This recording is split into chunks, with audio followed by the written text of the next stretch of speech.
Aujourd'hui, on se retrouve pour parler de l'actualité des crypto-monnaies. On va parler un petit peu des quelques dernières news. Il y a eu quelques trucs sympas, il faut qu'on en parle, mais il n'y a pas eu de grosses actualités énormes.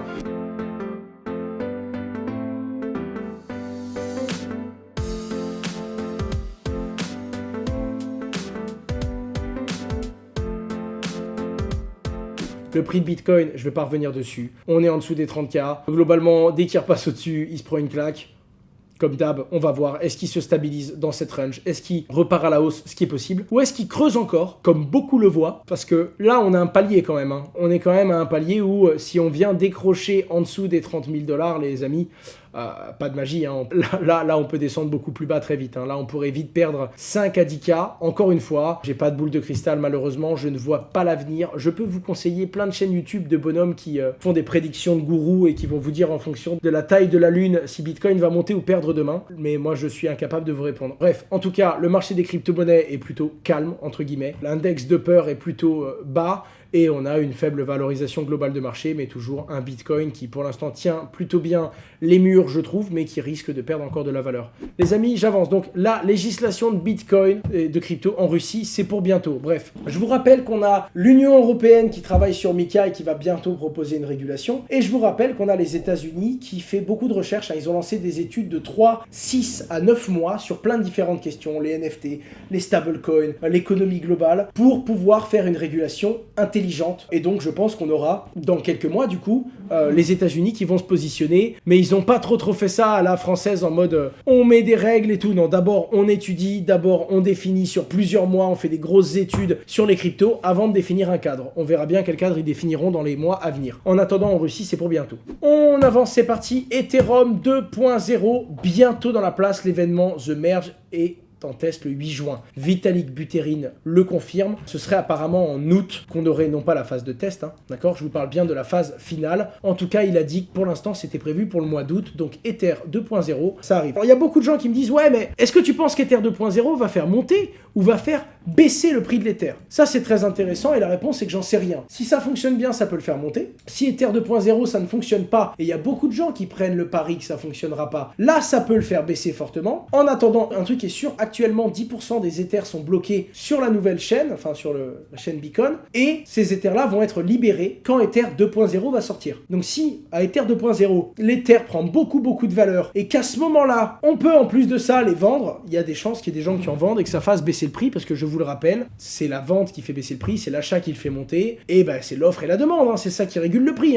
Si là, maintenant, tout de suite, sans aucune raison, on a tous peur pour Ether, on va tous se mettre à vendre, comme on va vendre, le prix va baisser, les autres qui n'avaient pas peur vont se dire, attends, les gens ont peur, le prix va baisser, il faut que je vende avant que ça baisse trop, et en vendant, ils vont accélérer le mouvement. C'est vrai sur Bitcoin, c'est vrai partout, c'est l'offre et la demande, il faut comprendre ça, c'est très important. En attendant, là, maintenant, tout de suite, moi, je pense surtout que c'est une avancée technologique et ce serait une très bonne chose pour vraiment beaucoup d'initiatives. On avance les amis, la police coréenne, d'accord? D'ailleurs, je me demande si les comptes de Luna Foundation n'étaient pas là-bas, souhaite geler les avoirs de Luna Foundation. Alors pour le coup, je pensais que c'était pour une erreur de gestion, c'est pas le cas. Ce serait pour un paiement de taxes, de ce que j'ai compris. Naturellement, le but c'est de faire une enquête et de comprendre ce qui s'est passé. Ça pourrait permettre de comprendre beaucoup de choses. Christine Lagarde et les crypto-monnaies, est-ce que quelqu'un est surpris? Est-ce que quelqu'un est surpris? Quand on dit que cela ne vaut rien d'un actif dont la valeur est définie de par la confiance qu'on lui porte, c'est le meilleur moyen de dire erreur, point. Enfin, le Bitcoin ne vaut rien, le Bitcoin a des millions et des millions de holders qui l'ont, qui le gardent et qui l'achètent aujourd'hui, là, maintenant, tout de suite, parce qu'ils pensent que sa valeur est au moins de 29 300 $. Donc ça, c'est pareil. Et ne repose sur rien. Ne repose sur rien. Si ce n'est un protocole sécurisé, décentralisé, le tout premier de l'histoire de l'humanité qui se sécurise par des particuliers, pour des particuliers, qui a un uptime, c'est-à-dire un temps de fonctionnement supérieur à celui de Google, Twitter et Amazon réunis depuis 2008 et qui, pour l'instant, n'a été abusé par personne depuis sa création, ce qui n'a été le cas d'à peu près rien de ce que l'on connaît dans le monde centralisé, et qui a une sécurisation de par un réseau technique qui fait que le seul moyen de le faire tomber, c'est d'atteindre une puissance technique aujourd'hui qui n'est pas atteignable par aucun gouvernement et aucune entité centralisée. C'est du génie qui tourne en plus. Tu vois, c'est pas juste une idée. Là, c'est Bitcoin, c'est une preuve que ça fonctionne. On lance la boule de neige qui est censée être inviolable. Et depuis les premières discussions de 2009 à maintenant, le truc est juste inarrêtable, juste simple. Voilà. Donc le cela ne vaut rien, vous avez la définition, et le ça ne repose sur rien, vous en avez une autre. Et encore, un vrai gars qui connaît bien Bitcoin, il s'assoit ici et pendant 1h30, il complète les 2 phrases que je viens de dire, quoi. J'ai juste été très rapide, quoi. Eh bien écoutez, regardons comment cette chose qui ne vaut rien va perdurer, se développer et se valoriser dans les 50 et 60 prochaines années. En attendant, je continuerai à acheter un truc qui ne vaut rien autant que je le peux, les amis. Parce que c'est ma conviction depuis 2017. Et là où plein de crypto-monnaies sont en train d'essayer de faire des choses, elles se pètent la gueule, elles échecent, c'est la chose. Mais en attendant, mon humble évaluation, et que cela ne vaut rien, actif sous-jacent pour agir. Et en attendant, la dernière fois qu'il y avait un actif sous-jacent derrière l'euro, on a eu les accords de Bretton Woods et ils se sont dit bon, c'est un petit peu dur quand même d'avoir de la monnaie qui est proportionnelle à l'or qu'on a. Alors on va faire une loi qui fait qu'on n'a plus besoin d'avoir de l'or. L'actif sous-jacent. Ça me dégoûte. Enfin bref, il n'y a rien à dire, il n'y a rien à faire. En tout cas, ne soyez pas surpris. Cette femme est tout sauf une idiote. Tout sauf une idiote. Ne rentrez pas dans les discours stupides des réseaux sociaux. Ouais, elle a rien compris, elle sait pas ce qu'elle dit. Elle sait très bien ce qu'elle dit. Et c'est con, mais si j'avais été le directeur de la Banque Centrale Européenne, quel que soit l'avis que j'ai eu, quelle que soit ma pertinence, il y a de grandes chances que je fasse un article et que je vous dise Bitcoin n'a pas de valeur, Bitcoin ne sert à rien. C'est normal. Point. On s'arrête là-dessus. Que voulez-vous que je vous dise ?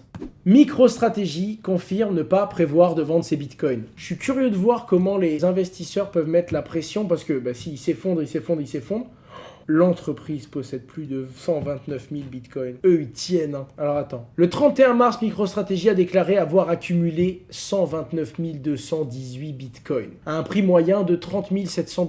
Donc aujourd'hui, MicroStrategy perd de l'argent. À l'heure à laquelle j'écris ces lignes, le bitcoin se trade, en fait, se transige. Je savais même pas que ça se disait ça. Il se transige. Mais écoutez, je vais incrémenter ça dans mon discours. Aux alentours de 30 100 $, ce qui signifie qu'ils sont dans le rouge, légèrement dans le rouge de 80 millions de dollars. Le Bitcoin ainsi que tout le marché crypto peuvent compter sur un soutien de taille. En tout cas, ouais, ils tiennent. Moi, ce qui me fait juste peur, c'est qu'il y a beaucoup d'associés, donc ils ont dû prendre la décision d'investir. Maintenant, prendre la décision de déboucler, c'est autre chose. Par contre, s'ils prennent la décision et qu'ils débouclent, les gens vont paniquer et là, le Bitcoin, il peut vite se faire avant de remonter, bien sûr.